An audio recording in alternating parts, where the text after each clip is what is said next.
지난 주간 가까운 나주에서 있었던 벽돌 공장 이주 노동자에 대한 인권 유린 사건을 다들 접하셨을 것입니다.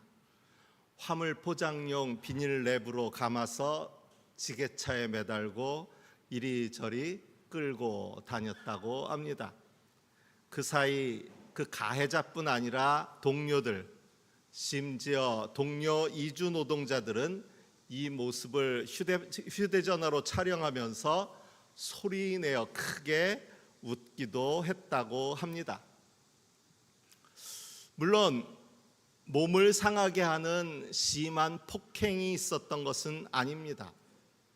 어쩌면 뭘 그까짓 것 같고 좀 과하긴 했지만 장난 좀 친 것인데 하고 생각하는 사람들도 있을 수 있습니다.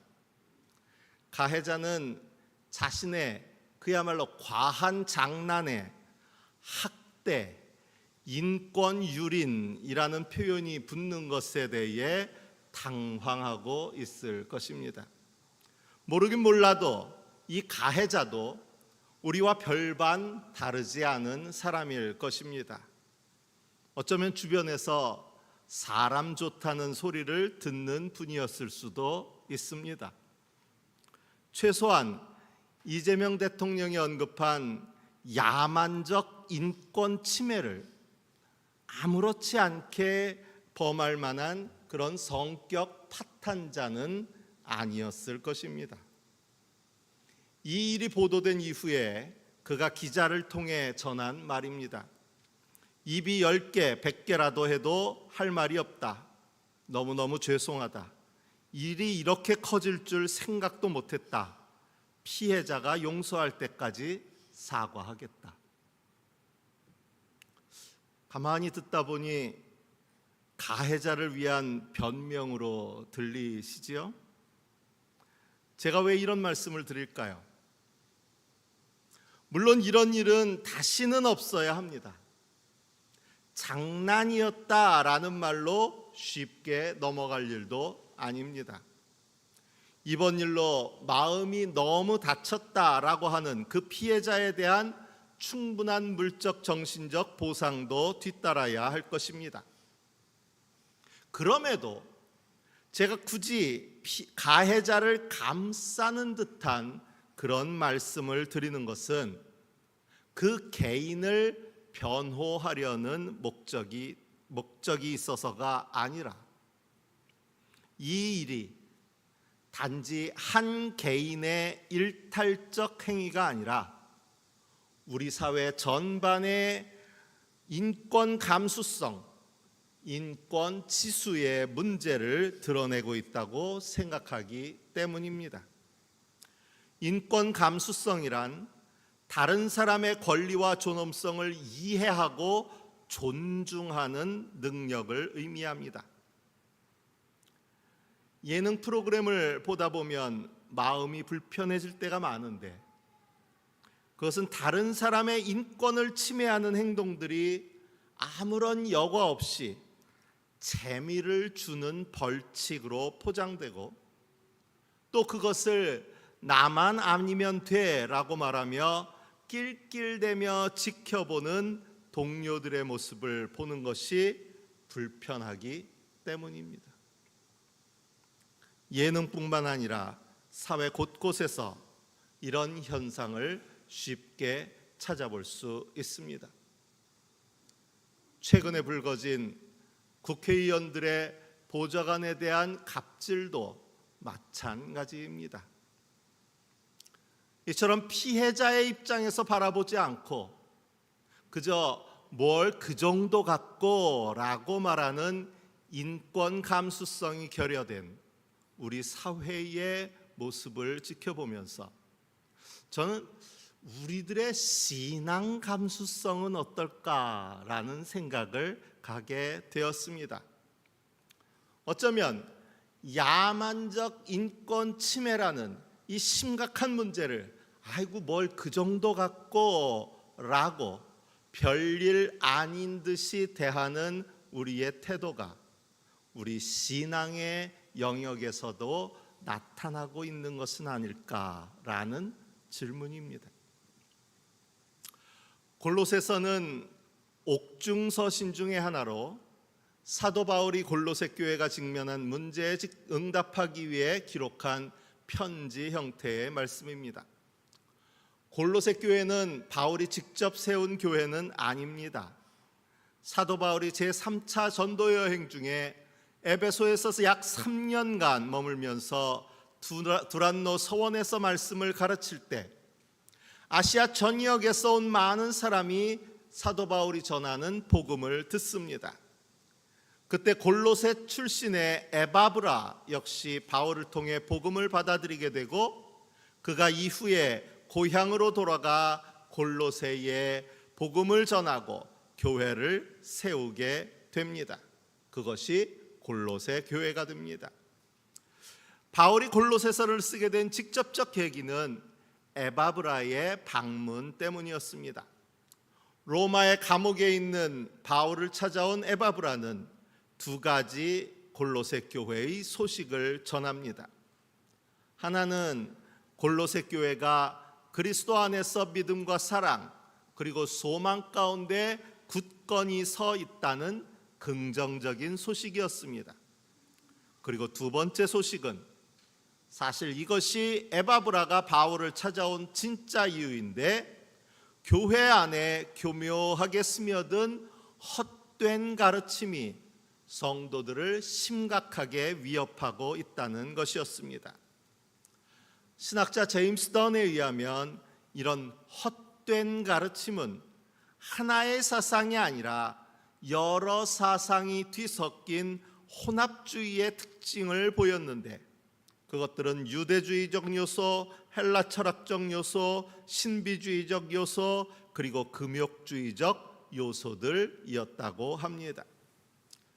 여기서 우리가 주목해야 될 것은 비록 헛된 가르침의 위협이 있었지만 표면적으로 이 골로새 교회는 큰 문제 없이 유지되고 있었다는 것입니다. 겉으로 보기에는 별 문제가 없었다는 이야기입니다.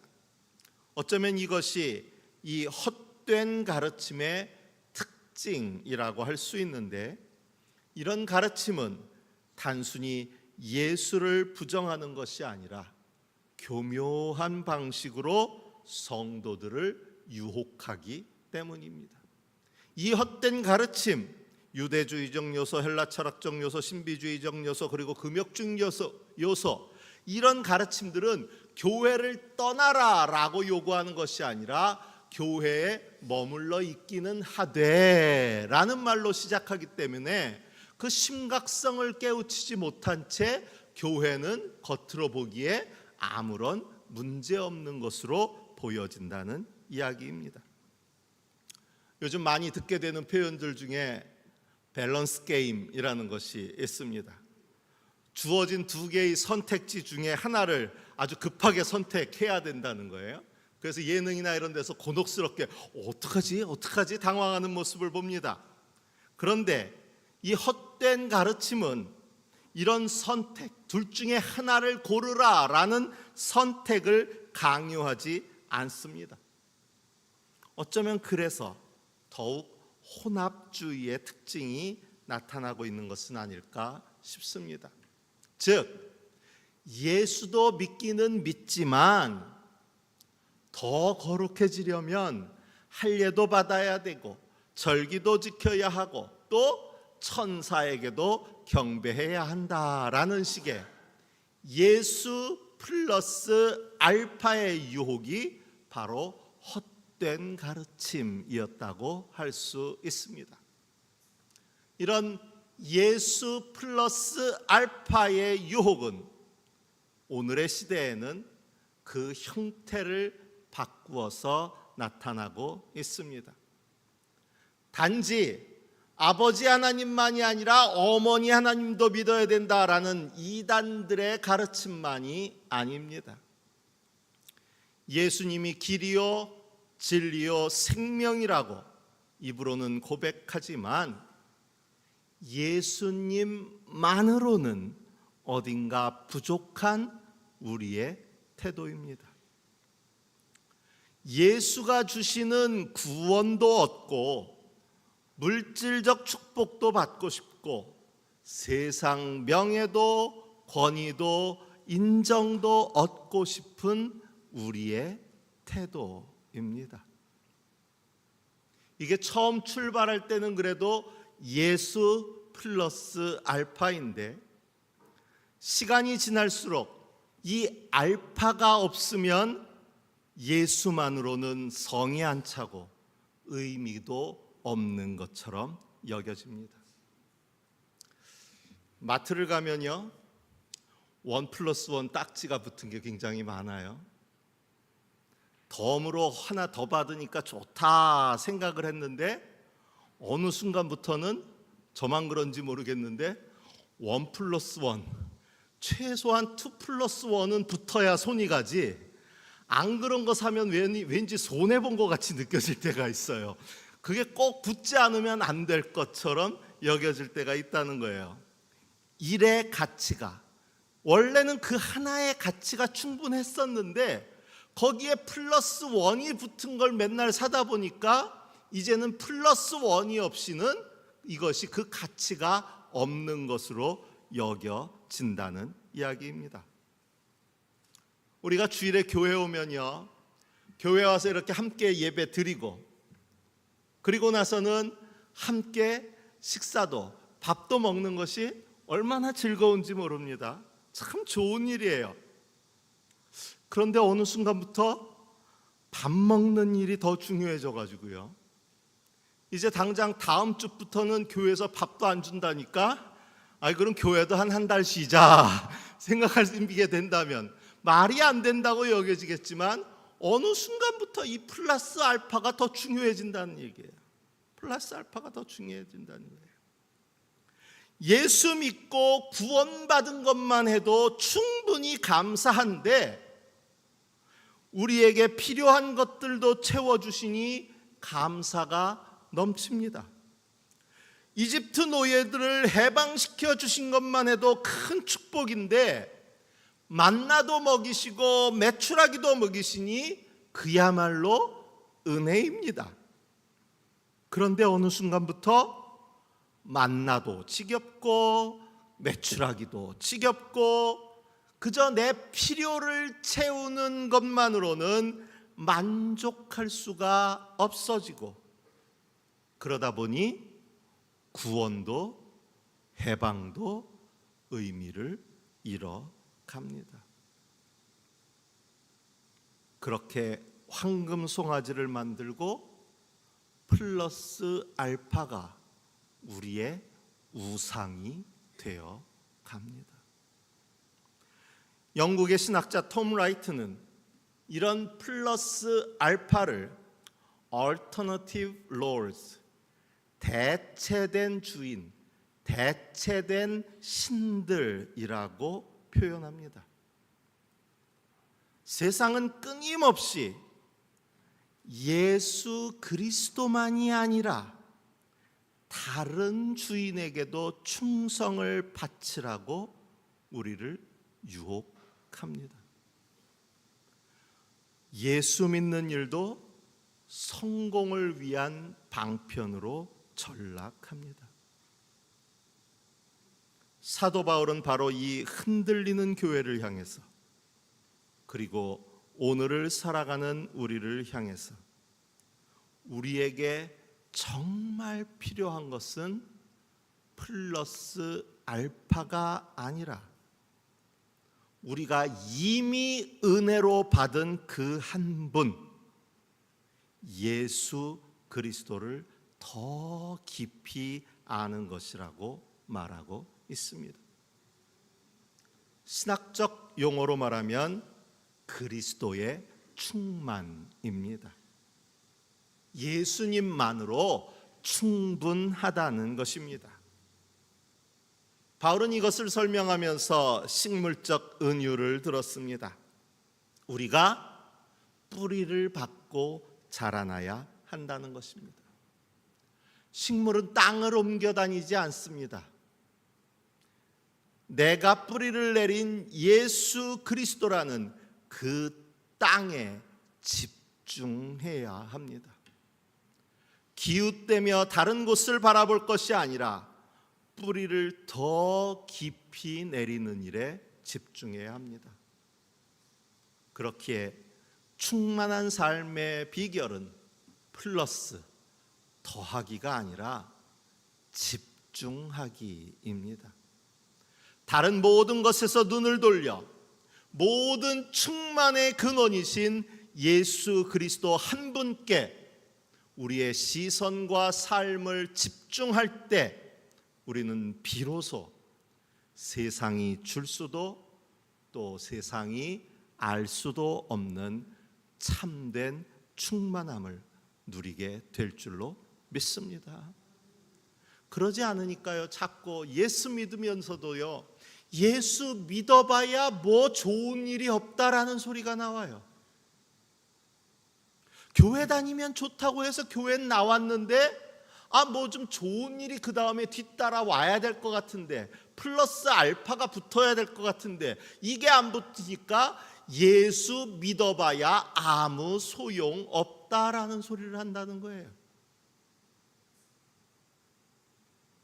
예수 믿은 그 자체가 얼마나 큰 기쁨인지, 얼마나 큰 축복인지를 깨닫지를 못하는 거예요. 맨날 플러스 알파만 바라보니까. 그렇게 우리의 고백은 주를 바라볼지라가 아니라 주만 바라볼지라가 되어야 할 줄로 믿습니다. 그리고 여기 주만 바라보는 일에 실패한 한 사람의 이야기가 제1독서의 본문입니다. 호세아는 기원전 8세기 아모스와 비슷한 시대를 살았던 선지자입니다. 이미 아모스서를 통해서 말씀드린 것처럼 여로보암 2세가 다스리던 이스라엘은 전성기를 구가하고 있었습니다. 다윗과 솔로몬 시대에 버금가는 번영과 평화의 시기였습니다. 그러나 이런 번영과 평화는 늘 위험을 함께 가져오게 됩니다. 사람들은 점점 더 자신의 욕망에 집착하였고 불법과 불의가 횡행하였고 이 대체된 주인들이 하느님의 자리를 대신하게 되었습니다. 그야말로 플러스 알파의 시대입니다. 번영을 주셨는데 그걸 주신 하느님은 다 사라져버리고 그 플러스 알파에 취해서 살아가고 있던 시대였습니다. 이러한 그들의 모습은 바로 고멜을 닮아 있었습니다. 남편인 호세아만 바라보지 않습니다. 호세아만으로는 만족하지 못합니다. 사실 이스라엘은 하느님을 믿지 않은 것은 아닙니다. 그들은 늘 위기가 닥치고 어려움이 닥치면 하느님을 찾았습니다. 믿기 때문입니다. 그러나 문제는 그들이 하느님만을 믿고 따르지 않았다는 것입니다. 가끔 성도들하고 얘기할 때 보면 신앙생활 잘 하지 않는 자녀들 이야기할 때가 있으세요. 그러면 꼭 하시는 말씀이 어려서는 교회도 잘 다니고 어려서는 신앙생활도 잘 했는데 걔가 믿기는 믿는데 그리고 부모님께도 그렇게 얘기해야 난 믿기는 믿어 언젠간 돌아올 거야 라고 얘기했다고 그래요. 하지만 여기 한 가지 빠진 게 있어요. 믿기는 믿는데 하느님만 믿고 주님만 의지하지 못하고 있다는 증거예요. 사실 주변 모두가 바알을 섬기고 바알이 약속한 풍요의 열매로 즐겁게 살아가는 세상에서 바알을 거부하고 바알이 주는 달콤한 유혹을 멀리하고 하느님만을 섬긴다는 것은 쉬운 일은 아닙니다. 하느님은 믿지만 내가 대단한 것 바라는 것도 아니고 그저 중산층에 걸맞는 물질적 풍요를 기대하며 살아가는 일이 이건 남들도 다 그러는 거 아니야? 당연한 일로 받아들여집니다. 주님을 믿고 따른다는 교회마저도 바알의 기준에 따라서 성공을 가늠하는 세상이 되었습니다. 교인은 얼마나 많은지, 1년 예산은 얼마나 되는지, 건물은 얼마나 화려하고 아름다운지, 이 플러스 알파가 교회의 가치가 되었고, 목회자 역시 교회의 크기에 따라 등급이 매겨지는 그런 세상이 되었습니다. 하느님만이 아니라 그 외의 가치를 쫓고 따르면서 뭘 그 정도 갖고 남들도 다 그러고 사는데 하면서 적당히 타협하며 살아가는 일이 당연한 세상이 되었다는 것입니다. 남들 다 문제없다고 살만한 세상이라고 말하는데 아모스처럼 호세아처럼 주님만 바라보며 그렇게 살아가면 융통성 없다는 소리를 듣습니다.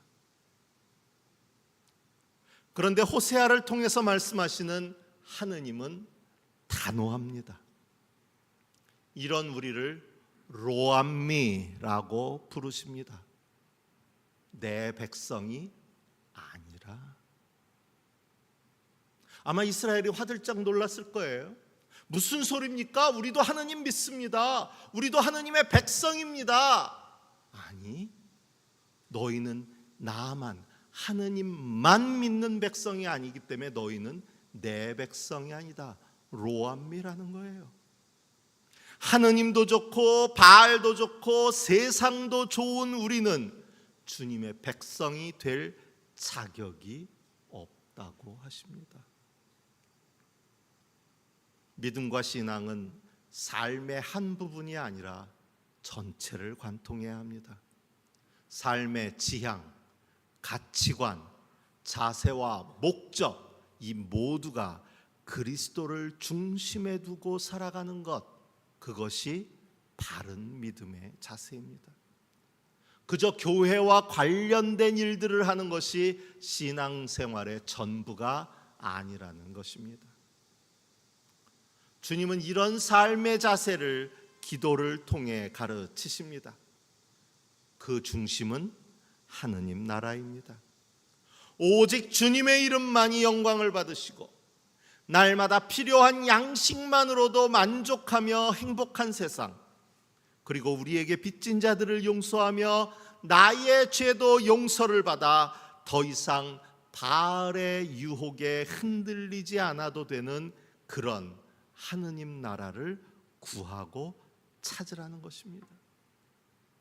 구하는 사람마다 받고 찾는 사람마다 찾고 문을 두드리는 사람마다 열린다는 이 말씀, 누구나 좋아하는 성경 말씀 중에 하나로 꼽는 이 말씀이지만 이 말씀이 바알의 유혹을 부추기는 그런 말씀으로 잘못 해석되면 안 된다는 거예요.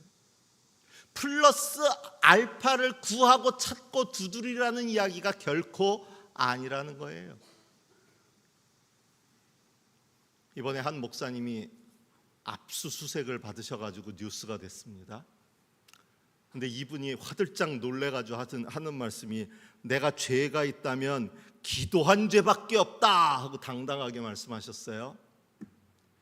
목사로서 죄송하지만요, 그 기도가 죄였습니다. 왜요? 아니 무슨 목사가 뭐 기도가 죄래? 어떻게 기도가 죄가 될 수 있어요? 권력자들을 위해서 기도하는 거로 유명했던 목사님이에요. 이번에도 군 장성을 위해서 그의 구명을 위해서 기도해 줬다는 거예요. 저는 그분에게 묻고 싶어요. 목사님은 그렇게 억울하게 죽어간 최상병을 위해서는 얼마나 기도하셨나요? 목사님은 세월호 아이들과 그 부모들을 위해서는 얼마나 기도하셨나요? 어느 순간 우리가 기도한다고 하면서도 이 기도가 플러스 알파에만 초점이 맞춰져서 정작 구해야 하는 하느님의 뜻과 하느님의 나라는 다 잊어버린 채 기도하고 있다면 그 기도는 죄가 됩니다.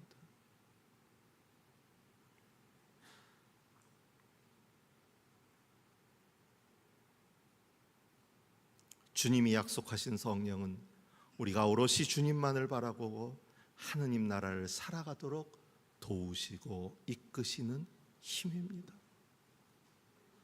교회는 다니지만 여전히 주님만으로 만족하지 못하는 우리의 모습, 예수님만으로 채워지지 않는 우리의 헛헛함, 그러면서도 뭘 그 정도 갖고 하면서 곁눈질에 여념이 없는 우리의 믿음, 이제는 그 심각성을 깨달아야 할 때입니다. 우리의 신앙 감수성이 높아져야 합니다. 세상이 다 그럴수록 더 우리는 오직 주님께 집중해야 합니다.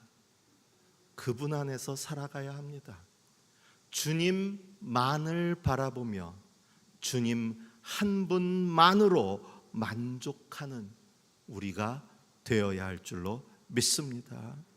그리하면 은혜의 하나님께서 로암미와 같았던 우리들을 다시 살아계신 하나님의 자녀라고 그렇게 불러주실 줄로 믿습니다. 주신 말씀을 마음에 새기며 묵상합니다.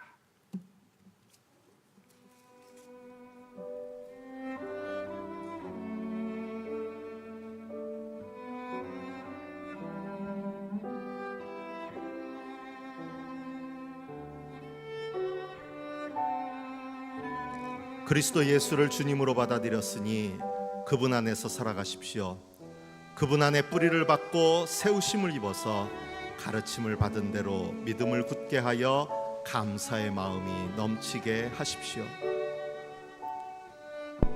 그때가 되면 사람들이 너희를 로암미라고 부른 땅에서 살아계신 하나님의 자녀라고 부를 것이다.